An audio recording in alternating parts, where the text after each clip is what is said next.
Desde el momento en que saltó a la fama, la vida amorosa de Barbra Streisand resultó tan cautivadora como su voz. Salió con lo más granado de Hollywood, soportó enredos turbios y mantuvo al mundo en vilo con sus romances relámpago. Sin embargo, entre todos los hombres que pasaron por su vida, unos pocos dejaron una huella indeleble del tipo que ella describiría más tarde como inolvidable. Uno de esos hombres fue Elliot Gould. Si hay una relación que Streisand nunca ha podido borrar por completo de su corazón, esa es la de su matrimonio con él. Su historia comenzó en 1961, mucho antes de que Streisand fuera una estrella conocida, cuando dos jóvenes y ambiciosos actores se cruzaron en las audiciones para el musical de Broadway I Can Get It For You Wholesale. Gould ya había sido elegido para el papel protagonista, mientras que Streisand, aún nerviosa y sin demostrar su valía, no era más que otra aspirante en la sala. Según Gould, estaba tan nerviosa después de la audición que garabateó su número de teléfono y se lo dio a casi todo el mundo. De todas esas personas, fue Gould quien se acordó y llamó. Aquella llamada cambió la vida de ambos. Streisand no solo consiguió el papel, sino también al hombre que se convertiría en su primer marido. Se casaron en 1963, tuvieron un hijo, y durante un tiempo encarnaron la imagen del amor juvenil en una época dorada de promesas hollywoodienses. Pero como ocurre con tantos romances en el candelero, la realidad a puerta cerrada no fue tan perfecta. En 1969 se habían separado y en 1971 el matrimonio había terminado. Durante años, las columnas de cotilleo especularon sobre lo que había ido mal mientras Streisand guardaba silencio. Sin embargo, Gould dejó entrever los problemas que asolaron su unión. Admitió que se había enamorado de Barbra al instante, calificándola de hermosa y confesando que era su primer amor verdadero, a pesar de su propia timidez e inexperiencia. Sus primeros días juntos estuvieron llenos de dulzura, incluso de decadencia. En una ocasión describió su matrimonio como un baño de lava, a partes iguales de éxtasis y tormento. Streisand reflexionó más tarde que su relación siempre iba a ser difícil porque cuando dos personas están profundamente implicadas en sí mismas, el matrimonio se convierte en un peligroso acto de equilibrio. Y para ellos el desequilibrio no hizo más que aumentar a medida que la carrera de Barbra empezaba a dispararse. 1963 no fue solo el año en que Streisand se convirtió en esposa, también fue el año en que publicó su álbum debut, The Barbra Streisand Album, que le valió 2 Grammys. En 1964 ya deslumbraba al público de Broadway como Fanny Brice en Funny Girl, un papel que la consolidó como un talento único en su generación. En pocos años se trasladó a Hollywood y en 1968 su adaptación cinematográfica de Funny Girl le valió un Oscar.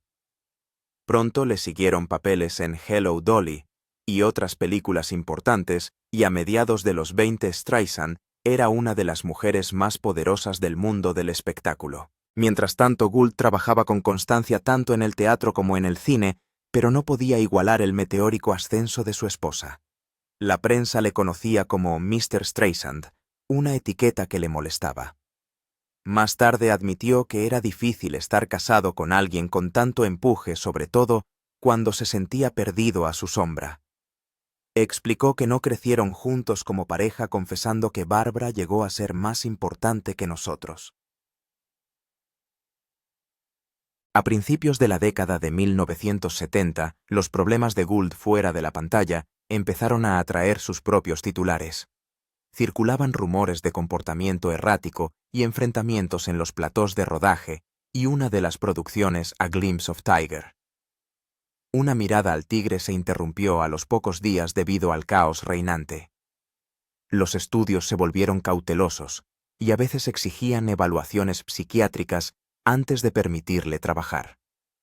Gould negó los rumores de abuso de drogas, insistiendo en que tenía un problema con la realidad, más que con las sustancias, pero el daño a su reputación ya estaba hecho. Streisand, por su parte, se enfrentó a su propio escrutinio mediático. Los cotillas la tachaban de prima donna y afirmaban que era difícil en el plató. Streisand Admitió que su vulnerabilidad en el escenario y en la pantalla la hacía igualmente vulnerable a los titulares crueles. Los rumores de romances con sus compañeros de reparto, entre ellos Sidney Chaplin y Omar Sharif, no hicieron más que alimentar las especulaciones y crear más tensión.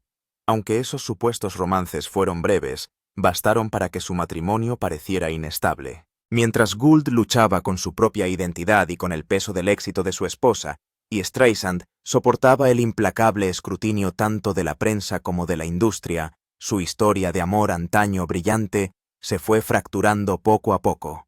Lo que comenzó como un romance de cuento de hadas entre dos jóvenes intérpretes hambrientos, terminó como uno de los recordatorios más conmovedores de Hollywood sobre cómo la fama, la ambición y la vulnerabilidad pueden desgarrar incluso los lazos más fuertes. Admitió que no podía seguir interpretando el papel de Mr. Streisand y que necesitaba encontrarse a sí mismo fuera de los límites de su matrimonio. Mirando hacia atrás, explicó que se casaron demasiado jóvenes y demasiado rápido, e hicieron lo mejor que pudieron con la poca experiencia vital que tenían. En 1969, las grietas se habían convertido en fracturas. Se separaron y en 1971 el matrimonio había terminado oficialmente. Aunque el matrimonio terminó, ni la historia de Streisand ni la de Gould se detuvieron ahí.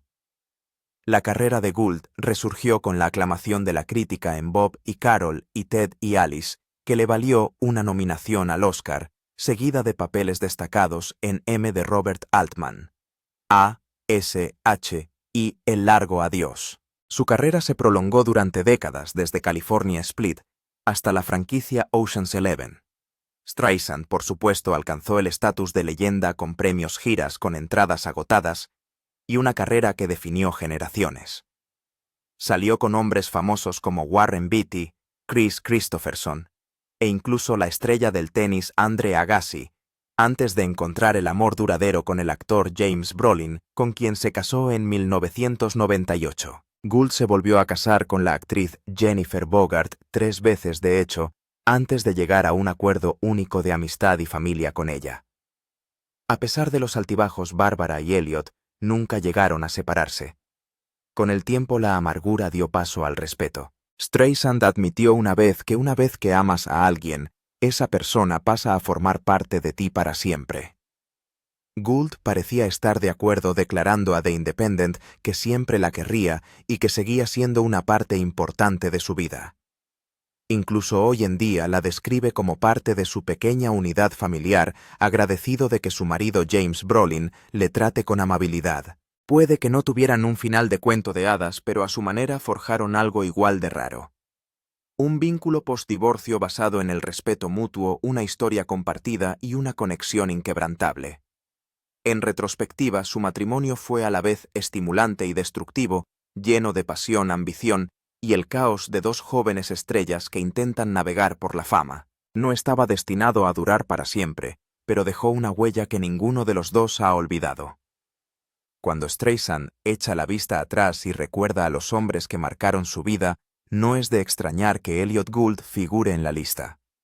No solo fue su primer marido, fue su primer gran amor, el hombre que la conoció antes que el mundo. Y en Hollywood, donde la mayoría de las relaciones se desvanecen como viejos carteles de cine, ese tipo de amor es realmente inolvidable. Jon Peters. Cuando se trata de la vida amorosa de Barbra Streisand, la historia nunca ha sido clara ni sencilla. Ha sido dramática, desordenada e inolvidable como la propia mujer. Y si Elliot Gould fue su primer gran amor, Jon Peters fue el comodín que puso su mundo patas arriba. A primera vista eran una pareja improbable. Ella ya era una superestrella con Grammys, Oscars y el mundo a sus pies. Él era un peluquero con el encanto de un buscavidas y sueños más grandes de los que sus tijeras podían cortar. Pero el destino, o tal vez un buen corte de pelo, los unió. Y lo que siguió fue casi una década de pasión, caos y creación que ardió demasiado como para durar. La forma en que se conocieron fue casi demasiado cinematográfica para creerla. Peters había presumido ante la gente que trabajaba con Streisand de que quería cortarle el pelo. Tampoco lo dijo a la ligera. Insistió en que iría a cualquier lugar en cualquier momento de forma gratuita. Streisand bromeó más tarde diciendo que todo lo que tenía que decir era gratis para ganarse su atención. Por la misma época, Streisand buscaba un peinado específico para su película For Pete's Sake 1974. En una fiesta vio a una mujer con el look exacto que ella quería y le preguntó dónde lo había conseguido. La respuesta: John Peters. Una llamada más tarde, el acuerdo estaba cerrado. Salvo que Streisand llegó tarde, 1 hora de retraso. Peters, irritado e impaciente, estaba a punto de salir furioso cuando por fin llegó. Y entonces todo cambió. No solo le sorprendió su presencia. Estaba, en sus propias palabras, completamente sorprendido por su cuerpo. Para él, su encuentro no fue una coincidencia, fue cósmico. Y en ese instante su historia comenzó. No solo cayeron en el romance, se convirtieron en socios en todos los sentidos. Peters pasó de peinar a producir películas. Y Streisand no era solo su musa, ella era su igual. Juntos construyeron casas, proyectos y sueños de los que la mayoría se reía hasta que ella demostró que eran reales. Su colaboración más famosa. El remake de Nace, una estrella de 1976. Bárbara protagonizó, Peters produjo y juntos crearon un fenómeno cultural. Peters explicó una vez que cuando amas a alguien como Bárbara, la creatividad surge de forma natural. No era solo amor, era sinergia. Se inspiraron mutuamente, se empujaron y a veces casi se destruyeron en el proceso. Pero Peters nunca dejó de recordar al mundo lo que primero le llamó la atención. Hablaba abiertamente, incluso con crudeza, de su atracción por ella. Y sí, su obsesión por su bonito y redondo trasero llegó incluso al guión de la película. Cuando el personaje de Chris Christopherson comenta el trasero de Streisand en la película, no es solo una frase. Peter inscribió su enamoramiento en la historia de Hollywood. A pesar de toda la ostentación que les rodeaba, su vida privada tenía su parte de simple y casi chocante domesticidad. Una de las estrellas más grandes del mundo y un peluquero convertido en productor se instalaron en una modesta casa de campo. Barbara Walters, que los entrevistó a mediados de los 70, destacó lo pequeña y sencilla que era su casa. Y durante un tiempo funcionó. Walters les preguntó una vez si creían que durarían 40 años. Peters dijo con confianza que sí, porque nadie más nos aceptaría. Streisand, por su parte, los describió como iguales, dos personalidades fuertes que chocaban y conectaban a partes iguales. Aún así, su dinámica era fogosa. Discutieron. Se interrumpían constantemente en las entrevistas y la propia Walters no pudo evitar comentar que no parecía que lo fueran a conseguir. No se equivocaba. Su relación nunca fue estática. No solo vivían en una casa. Construyeron 5 casas en su rancho. Cada una de ellas reflejaba su terquedad. En lugar de compartir una visión, a menudo construían por separado porque no se ponían de acuerdo. Era apasionante, competitivo y agotador. Y entonces llegó Yentl. Streisand estaba decidida a hacer la película y Peters no creyó en ella hasta que ella montó literalmente una representación en su casa, vistiéndose con un traje completo para convencerle. A partir de esa noche, él apoyó su visión. Pero también fue el principio del fin de su relación amorosa. Streisand se entregó en cuerpo y alma a Yentl y Peters se sintió marginado. A principios de los 80 llevaban juntos casi 8 años, pero ambos sabían que las cosas habían cambiado. Streisand admitió más tarde que habían llegado a depender demasiado el uno del otro y la dependencia genera resentimiento. Confesó que su pasión por Yentl había eclipsado su relación. No es que dejaran de preocuparse, fue que no podían seguir como estaban. Cuando se separaron no fue con la amargura que cabría esperar. Peters dijo que estaban mejor como amigos y Streisand estuvo de acuerdo. Sin la presión del romance, volvieron a respetarse. Reconocieron el poder del otro y por fin comprendieron que no podían controlarse mutuamente. Incluso décadas después, Peters nunca dejó de hablar de lo que ella significaba para él. La describió como la persona más cautivadora y creativa que jamás había conocido. Admitió que ella le había enseñado sobre las mujeres de verdad, sobre la igualdad y sobre el poder. Para un hombre que empezó pensando que los hombres debían salirse con la suya, el 90% de las veces, Streisand cambió su visión del mundo, a veces hasta el extremo opuesto. En 2017, Peters seguía llamándola el probable amor de su vida. Le debía, decía, la vida que había sido capaz de construir. Y aunque no acabaron celebrando ese hito de 40 años como pareja, hicieron algo casi igual de raro. Mantuvieron un vínculo a través de la amistad, la historia compartida y el respeto mucho después de que se apagara la pasión. Si Jon Peters fue el buscavidas que se convirtió en su pareja, Don Johnson fue el rompecorazones de Hollywood que arrastró a Barbra Streisand a un romance relámpago sacado directamente de una portada de revista. Era delgado, bronceado e increíblemente encantador, con esa famosa sonrisa que ya le había convertido en la estrella de corrupción en Miami.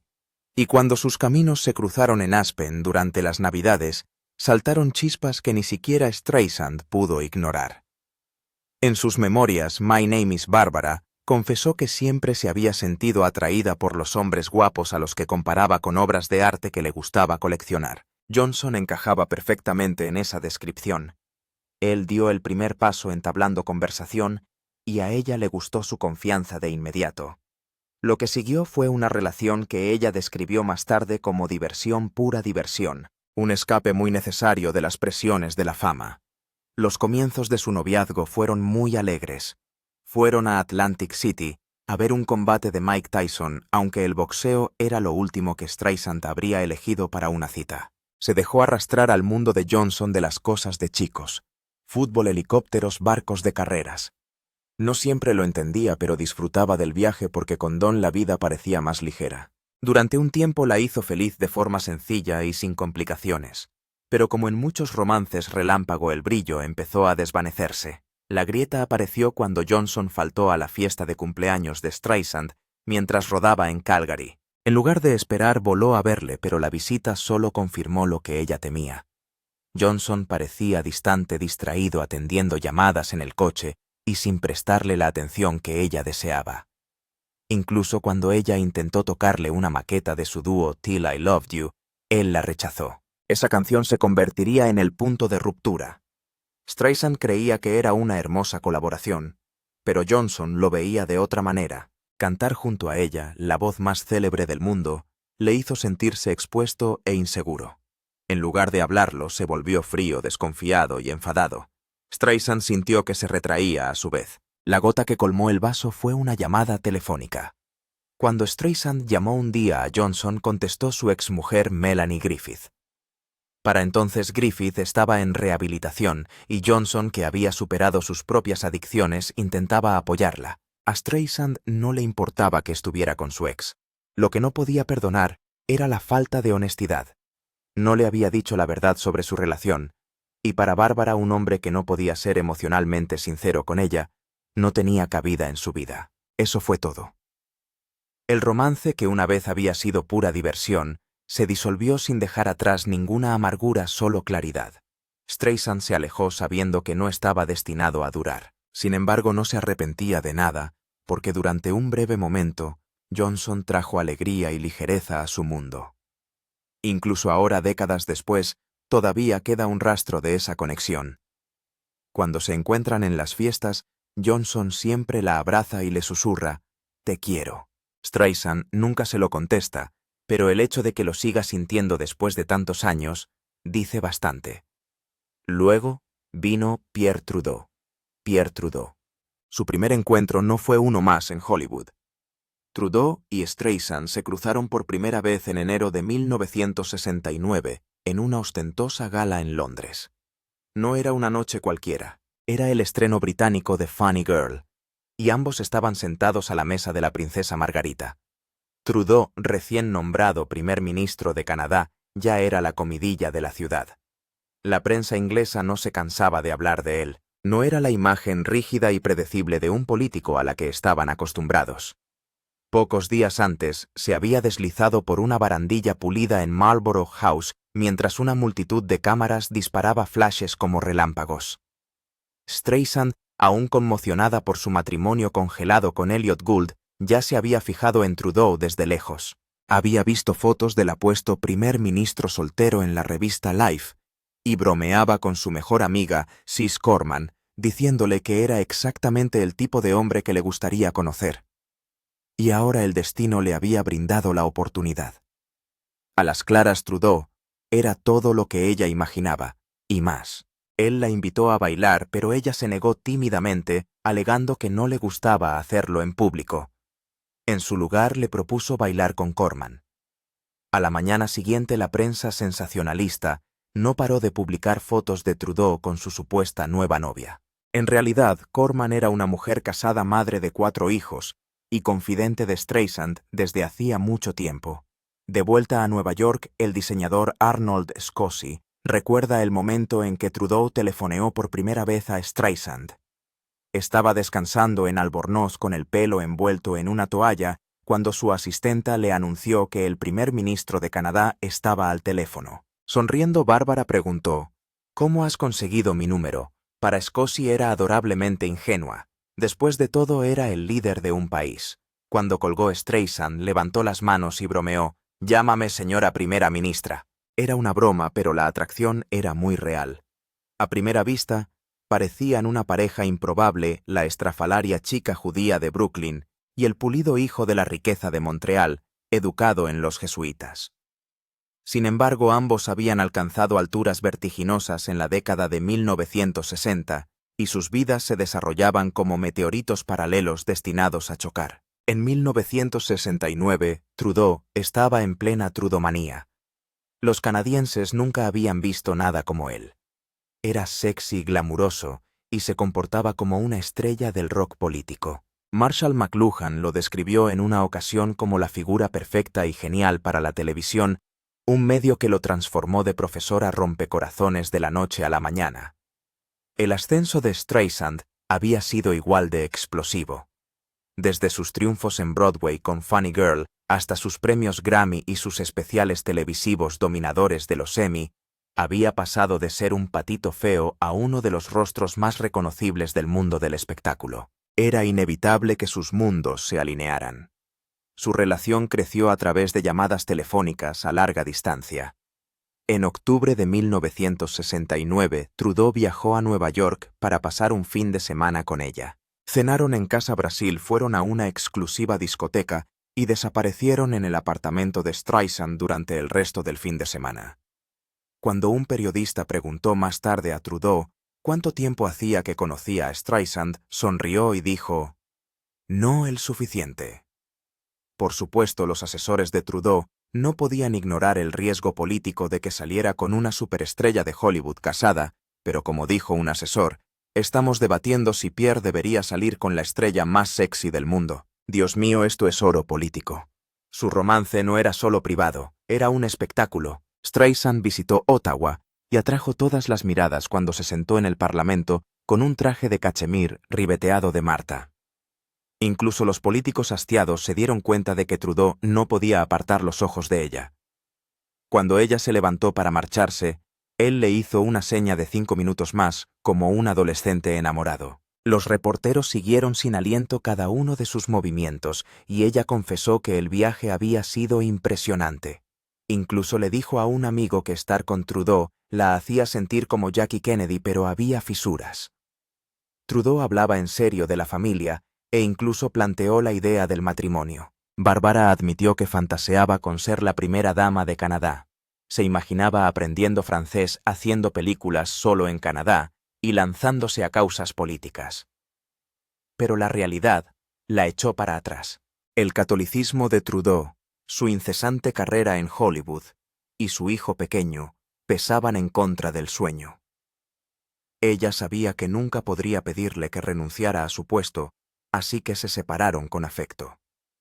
Trudeau acabó casándose con Margaret Sinclair, cuya juventud y espontaneidad encantaron a los canadienses, aunque su matrimonio se desharía más tarde. Streisand siguió con Ryan O'Neill y otros, pero su afecto por Pierre nunca se desvaneció. Le envió notas cariñosas a lo largo de su vida y se acercó a él tras la trágica muerte de su hijo.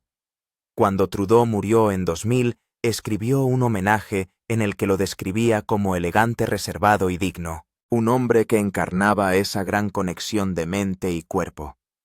Incluso décadas después, Streisand no pudo resistirse a hablar de él. En un concierto en Ottawa en 2012, bromeó diciendo que Justin Trudeau le recordaba a un simpático chico judío de Brooklyn que simplemente se dedicó al negocio de su padre. El público rió con complicidad. Después de todo, Bárbara estuvo a punto de convertirse en la primera ministra de Canadá. Su romance fue breve, pero ardió con fuerza, y aunque la vida les llevó por derroteros distintos, Bárbara Streisand y Pierre Trudeau siguen siendo uno de esos fascinantes y sí, de la historia. Una historia de amor que nunca terminó de cuajar, pero que tampoco se desvaneció. Andre Agassi. Dicen que la edad no es más que un número y en ningún sitio es más cierto que en Hollywood. Los romances mayo-diciembre son prácticamente un rito de paso, pero suelen ser los hombres los que persiguen a la juventud.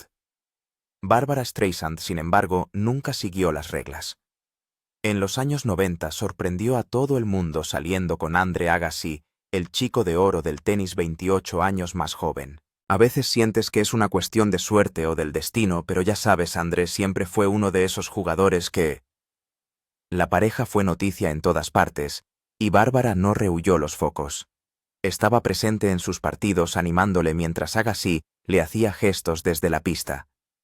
Ante la prensa, él se desentendió del asunto calificando su vínculo de amistad muy especial e insistiendo en que ella era una buena amiga de verdad. Todos los demás, por supuesto, leyeron entre líneas. Años más tarde la verdad salió a la luz.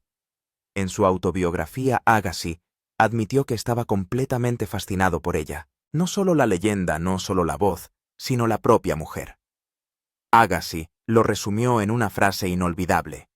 Salir con Bárbara Streisand es como llevar lava caliente. Salir con Bárbara Streisand es como llevar lava caliente. Con el tiempo, la llama se enfrió. Él se casó con Steffi Graf y Bárbara encontró el amor duradero con James Brolin, un romance que se convertiría en una de las raras uniones duraderas de Hollywood. James Brolin. La historia de cómo se conocieron es pura casualidad.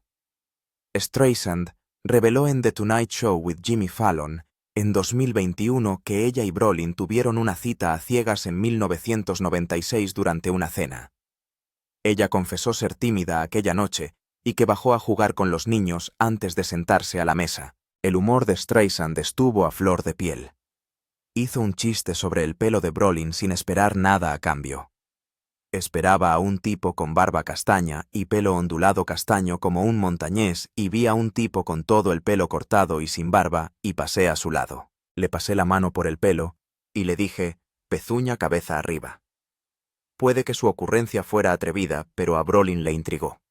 A pesar de su sarcasmo empezaron a salir y lo que siguió fue un romance que duraría décadas en una industria en la que el amor suele ser un punto fugaz. Durante este periodo, Streisand estuvo ocupada con su comedia romántica de 1996. El espejo tiene dos caras que dirigió y protagonizó. La película la emparejó con Jeff Bridges como el interés amoroso de su personaje, y Streisand prestó su voz al tema principal I Finally Found Someone. Brolin, siempre fiel compañero, estuvo a su lado en los Oscar, donde fue nominada a la mejor canción original. Caminó por la alfombra roja con ella con la mirada fija en ella con adoración. Su boda fue legendaria, fastuosa, cuidadosamente orquestada y privada. Streisand lució un vestido de Donna Karan en compañía de su hijo Jason, mientras que Josh, el hijo de Brolin, ejerció de padrino. La lista de invitados era la realeza de Hollywood, John Travolta, Tom Hanks y Rita Wilson, Quincy Jones y un sinfín de personas más. Semanas más tarde continuaron sus apariciones públicas desde la inauguración de la estrella de Brolin en el Paseo de la Fama de Hollywood hasta la entrega a Streisand del premio AFI Lifetime Achievement Award en 2001. Brolin permanecía a su lado, observándola con ese mismo orgullo silencioso, absorbiendo cada momento de su triunfo como si fuera el suyo propio. Incluso su vida cotidiana mostraba esta conexión tan poco común y arraigada. Aparecieron juntos en los estrenos de cine, los Globos de Oro y los Oscar, siempre unidos una imagen de amor que se negaba a parecer una actuación. Desde la alfombra roja de la comedia de Brolin de 2003 A Guy Thing hasta el estreno de Meet the Fockers de Streisand, la pareja navegó por el constante escrutinio de Hollywood con gracia y humor. En 2007, cuando Streisand recibió la Legión de Honor en Francia por sus contribuciones a la cultura, Brolin estuvo a su lado. En julio de 2018, habían celebrado 20 años de matrimonio. En sus memorias de 2023, Mi nombre es Barbra Streisand, dedicó un capítulo entero a su vida con Brolin. Reflexionó sobre la ambivalencia que sintió al principio ante la idea de volver a sentar la cabeza. Jim y yo nos conocimos en un momento de mi vida en el que yo había renunciado a encontrar a alguien, y francamente me parecía bien estar sola. Tenía a mi hijo, tenía grandes amigos que me hacían compañía, mi trabajo me llenaba y me encantaba mi nueva casa de Malibú con vistas al océano. Escribió: quizá tengas que ser feliz contigo misma antes de ser feliz con otra persona. También habló de lo que le atrajo de Brolin, describiéndolo como una intrigante mezcla de encanto, confianza y capacidad. Me pareció una combinación tan intrigante. Alto, guapo, y si estuviéramos en un avión y le pasara algo al piloto, él podría tomar el mando, admitió. Jim también era muy buen conductor, ya que había corrido carreras de coches cuando era más joven. Tenía buen corazón, y era sensible, y me hizo sentir segura. Brolin, por su parte, se enamoró la primera noche según Streisand. Ella recuerda que él le dijo: me enamoré de ti la primera noche que nos conocimos cuando me dijiste: ¿quién te ha jodido el pelo? Desde ese momento supe que estaríamos juntos. Ese comentario descarado, hecho con humor y una pizca de desafío, inició una relación que sobreviviría a las tormentas de Hollywood y crearía un modelo de longevidad en una ciudad donde los matrimonios rara vez duran. ¿Qué opina de la vida amorosa de Barbra Streisand? Háganoslo saber en los comentarios. No olvides darle a me gusta, compartir y suscribirte. Además, haz clic en el siguiente vídeo que aparece en tu pantalla. Lo disfrutará.